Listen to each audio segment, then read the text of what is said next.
Ndinoshamiswa kwazvo namabasa makuru yakaitiwa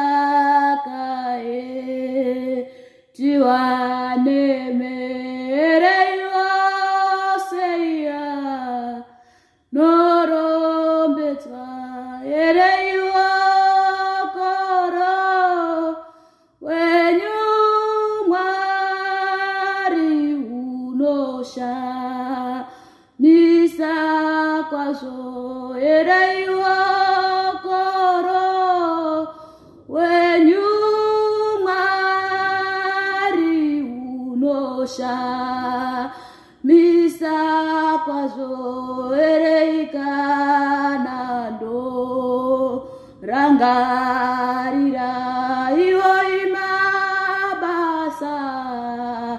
epanyika ereikana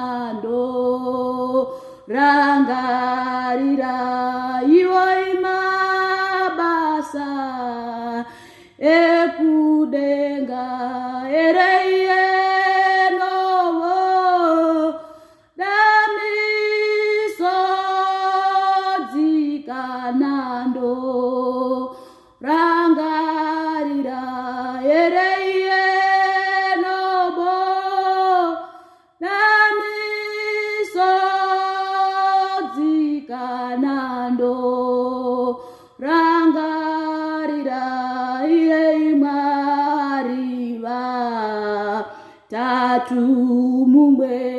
erechetaeko